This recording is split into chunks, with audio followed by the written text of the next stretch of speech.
बात है कुछ कही अनकही, अनसुनी सी दास्तां।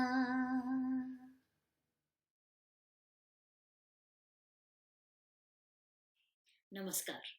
कहीं अनकही एक नया जाविया कि कुछ कहे अनकहे, छुए अनछुए पहलुओं पर बात करने के लिए एक बार फिर से हाजिर है आपकी दोस्त मोनिका।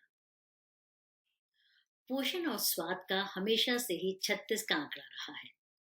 हम अक्सर ही पोषण और स्वाद के चक्रव्यूह में फंस जाते हैं।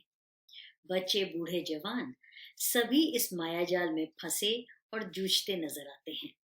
और घरों में भी रोज की चिकचिक से दूर रहने के लिए वही पकने लगता है जो सभी घर वाले बहुत ही चाव से खाएं और बनाने वाले की वाहवाही करें। पर जितना मैंने देखा, समझा और जाना है वो ये कि पोषण और स्वाद की जंग सिर्फ घर के अंदर की बात नहीं रह गई है, बल्कि एक सामाजिक समस्या बन गई है। कैसे?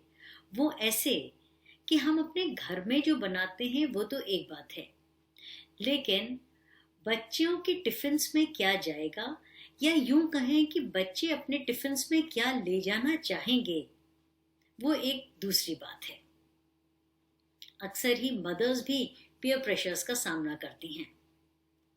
बच्चों के टिफिन्स में क्या देंगी और दूसरे बच्चों के मदर्स टिफिन्स में क्या भेजेंगी is quite a hot topic of discussion. अगर कोई मदर अपने बच्चे के टिफिन में रोज पराठा सब्जी रखती है फॉर वॉट एवर रीजन, वो उसे कन्वीनियंट लगता है, या ये सोचकर कि बच्चे को पूरा पोषण मिलना चाहिए, या ये सोचकर कि कहीं बच्चा भूखा ना रह जाए, और मे बी वो वही अफोर्ड कर सकती है, तो उसे बहुत ही आउटडेटेड और ऑब्सोलीट समझा जाता है। क्योंकि बच्चों के जो टिफिन्स हैं वो तो बहुत ही ग्लैमरस हो गए हैं। वो तो कभी मफिन्स, तो कभी पैनकेक्स, कभी पिज़्ज़ा, कभी पास्ता, कभी chips, fryums, and the list is exhaustive, जिसे बहुत ही मॉडर्न और कूल समझा जाता है। और बेचारे फ्रूट्स, वो तो एक स्टेटस सिंबल ही बन के रह गए हैं। वो बच्चों के टिफिन्स में जाते तो हैं, पर बच्चे उन्हें बिना खाए वापस भी लेकर आते हैं। हमारी इस मॉडर्न और कूल प्रैक्टिसेस का नतीजा जानते हैं क्या है? बच्चों में बढ़ता हुआ कुपोषण या malnutrition. Fourth national family health survey का अगर हम डेटा देखें तो 5 साल से कम उम्र के बच्चों में 58.4% बच्चे एनीमिक हैं, यानी उनमें खून की कमी है। 36% of the children they are underweight, वो अपनी उम्र के हिसाब से उनका जो वजन है वो कम है। And 7.5% of the children are actually malnourished, वो अत्यधिक कुपोषित हैं। मैल न्यूट्रिशन का सबसे बड़ा कारण होता है inappropriate and improper dietary choices.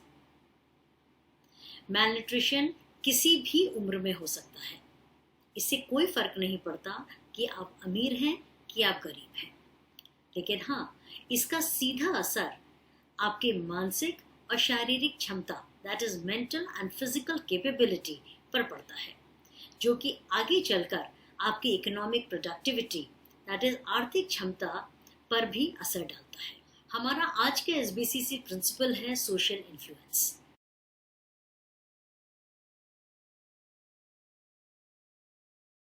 तो स्टोरी टाइम हो चला है, और देखना यह है कि इस सोशल इन्फ्लुएंस की वजह से हमारी कहानी में क्या होता है।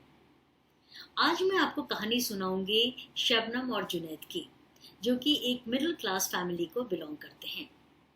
शबनम और जुनैद के 2 बच्चे हैं, एक लड़का और एक लड़की। शबनम और जुनैद दोनों ही अपने बच्चों को अच्छी शिक्षा यानी अच्छी तालीम देना चाहते हैं, और इसी की वजह से वो उनको एक पब्लिक स्कूल में भर्ती कर देते हैं। दोनों बच्चे पढ़ने में बहुत अच्छे हैं और सभी टीचर्स उनको बहुत प्यार करते हैं। शबनम रोज सुबह उठकर 3 टिफिन तैयार करती है, एक जुनैद के लिए और 2 अपने बच्चों के लिए। शबनम के दोनों बच्चे स्कूल से आने के बाद अपने दोस्तों के साथ में खेलने जाते हैं, और शबनम का बेटा वो तो इतना शैतान है कि शबनम को अपने शौहर जुनैद को भेजना पड़ता है उसको पकड़ कर लाने के लिए। पहले तो वो रोज ही अपना स्कूल में टिफिन पूरा खत्म कर कर आता था, लेकिन इधर कुछ दिनों से शबनम देख रही है कि वो टिफिन बिना खाए हुए ही वापस ले आता है और रोज ही शबनम को कोई ना कोई नया बहाना बता देता है। बहुत वो चिड़चिड़ा भी होता जा रहा है कई दिनों से, और अब तो शबनम के कहने के बावजूद भी वो अपने दोस्तों के साथ में खेलने नहीं जाना चाहता है। धीरे धीरे शबनम का बेटा पढ़ाई में पिछड़ने लगता है। जो बच्चा पहले फर्स्ट 3 की रैंकिंग में रहता था, तो वो अब फर्स्ट 3 तो छोड़ो, फर्स्ट 20 में भी नहीं रह पाता। उसका पढ़ाई से बिल्कुल मन हट गया था और शबनम घर पे चाहे जितना अच्छा खाना क्यों ना बनाए, वो किसी न किसी बात पर शबनम से झगड़ता रहता था। और जब फाइनल एग्जाम का रिजल्ट आया तो उसका बेटा फेल हो जाता है। जिस बच्चे की टीचर्स तारीफ करते नहीं थकती थीं, आज उसी बच्चे की सारी टीचर्स कंप्लेन करने लगी थी। इधर शबनम का बेटा स्कूल जाने से भी कतराने लगा था। जब भी शबनम उससे स्कूल की बात करती तो वह चुप हो जाता और उसे अपने क्लास के बच्चों की आवाजें सुनाई देने लगती थी। शबनम अपने बेटे की ऐसी हालत देखकर उसे डांटने के बजाय प्यार से उसे अपने पास बिठाती है। प्यार से उसके सर पर हाथ फेरती हुई पूछती है कि बात क्या है। तब शबनम का बेटा शबनम से लिपट कर रोने लगता है और उसे सारी बात बताता है। उस रात जब जुनैद ऑफिस से घर आते हैं तो शबनम अपने बेटे की पूरी प्रॉब्लम जुनैद से डिस्कस करती है और दोनों डिसाइड करते हैं कि अगले दिन वो प्रिंसिपल और क्लास टीचर से मिलने के लिए बच्चों के स्कूल जाएंगे। अगले दिन शबनम और जुनैद प्रिंसिपल से और अपने बेटे की क्लास टीचर से मिलते हैं। शबनम और जुनैद की पूरी बात सुनने के बाद में प्रिंसिपल को एक आइडिया स्ट्राइक करता है और वो डिसाइड करती हैं कि अगली स्टाफ मीटिंग में वो इस बारे में टीचर्स से डिस्कस करेंगी।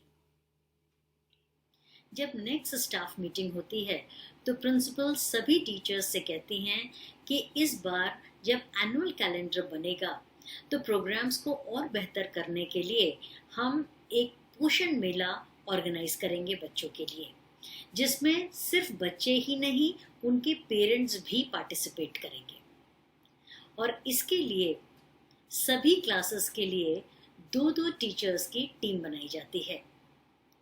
सभी टीचर्स से एक क्वेश्चनर प्रिपेयर करने को बोला जाता है और उनसे ये कहा जाता है कि आपको बच्चों का न्यूट्रिशनल स्टेटस हर महीने चेक करना होगा, जिसमें कि उनकी एज के हिसाब से उनकी हाइट, वेट, हीमोग्लोबिन लेवल ये चेक करने के लिए कि कहीं बच्चों में खून की कमी तो नहीं है वगैरह वगैरह उनका मॉनिटर किया जाएगा। और सभी टीम्स को ये इंस्ट्रक्शंस दिया जाता है कि इसकी रिपोर्ट वो हर महीने प्रिंसिपल को देंगे। सभी टीचर्स अपनी रिपोर्ट्स हर महीने प्रिंसिपल को सबमिट करती हैं और प्रिंसिपल भी सभी रिपोर्ट्स को रिव्यू करती हैं और एक रिपोर्ट कार्ड बनाती रहती हैं। फाइनली पोषण मेला ऑर्गेनाइज होता है। सभी पेरेंट्स बड़े एक्टिवली पार्टिसिपेट करते हैं, अपने स्टॉल्स को डेकोरेट करते हैं और अपनी डिशेस को डिस्प्ले करते हैं। किसी ने कटलेट्स तो किसी ने पिज़्ज़ा, किसी ने केक पेस्ट्रीज, किसी ने छोले भटूरे, किसी ने मैगी, इन सब के स्टॉल्स लगे होते हैं। और उसी के बीच में एक स्टॉल शबनम और जुनैद का भी होता है, जिसमें कि वो घर का बना साग, मक्के की रोटी और गुड़ लगाते हैं। प्रिंसिपल, चेयरमैन और कुछ सीनियर टीचर्स के साथ में सारे स्टॉल्स का राउंड लेती हैं और अपनी अपनी शीट में एंट्रीज करती हैं। सभी पोषण मेले को बहुत एंजॉय करते हैं और वेट करते हैं प्रिंसिपल के फाइनल अनाउंसमेंट का। प्रिंसिपल अनाउंसमेंट से पहले सबसे पूछती हैं, एनी गेसेस? तो बड़ी जोरों की गूंज सुनाई देती है कि कपूर जी के यमी पिज़्ज़ास। सबसे पहले तो प्रिंसिपल सभी पेरेंट्स को उनके एक्टिव पार्टिसिपेशन के लिए कॉम्प्लीमेंट देती हैं और फिर कहती हैं, अफसोस, आप लोगों का गेस गलत है। क्या दोबारा से गेस करना चाहेंगे? तो शबनम की बेटी, जो कि पास में ही खड़ी थी, तो वह धीरे से बोलती है, शबनम और जुनैद। प्रिंसिपल उसकी तरफ देखती हैं और कहती हैं, धीरे से नहीं, जोर से बोलो। और इसी के साथ ही शबनम और जुनैद को विनर डिक्लेयर किया जाता है। लेकिन बाकी सभी लोग बिल्कुल हैरान रह जाते हैं, क्योंकि उनके स्टॉल पर तो बहुत कम ही लोग गए थे। तब प्रिंसिपल कहती हैं कि शायद आप सभी ने इस मेले का सही अर्थ समझा ही नहीं। ये स्वाद मेला नहीं, पोषण मेला है। और शबनम और जुनैद को इसीलिए विनर डिक्लेयर किया गया है क्योंकि सही मायने में पोषण और स्वाद का अर्थ उन्होंने ही समझा है। मैं मानती हूं कि उनके स्टॉल पर बहुत कम लोग गए थे, पर इससे कोई फर्क नहीं पड़ता कि आपकी कितनी सेल हुई है, क्योंकि कंपटीशन इसका तो था ही नहीं। और इसी के साथ ही शबनम और जुनैद को विनर डिक्लेयर किया जाता है। उसके बाद प्रिंसिपल बच्चों के न्यूट्रिशनल रिपोर्ट कार्ड्स प्रेजेंट करती हैं और उसमें भी शबनम की बेटी को फर्स्ट प्राइज मिलता है। तब प्रिंसिपल शबनम के बेटे के साथ हुए हादसे के बारे में बताती हैं और कहती हैं कि अभी कुछ महीनों पहले तक ये बच्चा पढ़ाई में बहुत अच्छा था। इसकी रैंक हमेशा फर्स्ट 3 में होती थी, लेकिन धीरे धीरे इसका ना सिर्फ परफॉर्मेंस गिरने लगा, बल्कि लास्ट क्लास में ये फेल हो गया। और उसका कारण जानते हैं? ये बच्चा अपने टिफिन में रोज रोटी और सब्जी लेकर आता था।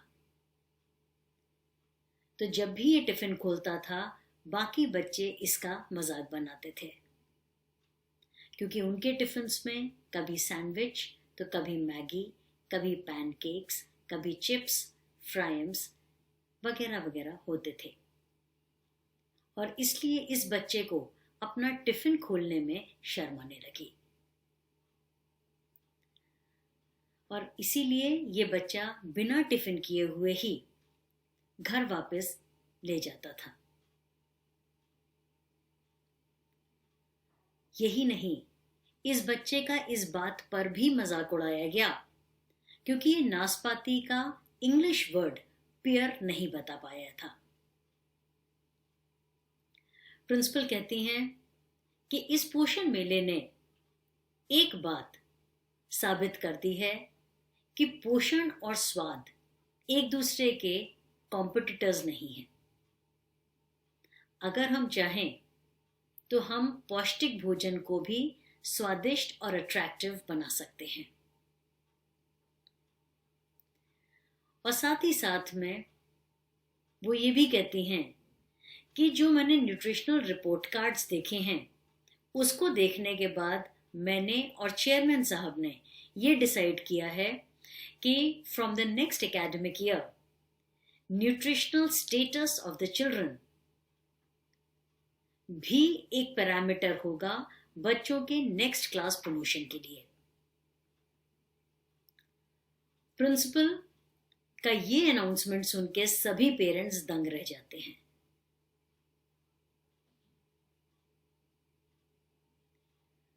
शबनम और जुनैद को चेयरमैन पोषण मेले की ट्रॉफी देते हैं और कांग्रेचुलेट करते हैं।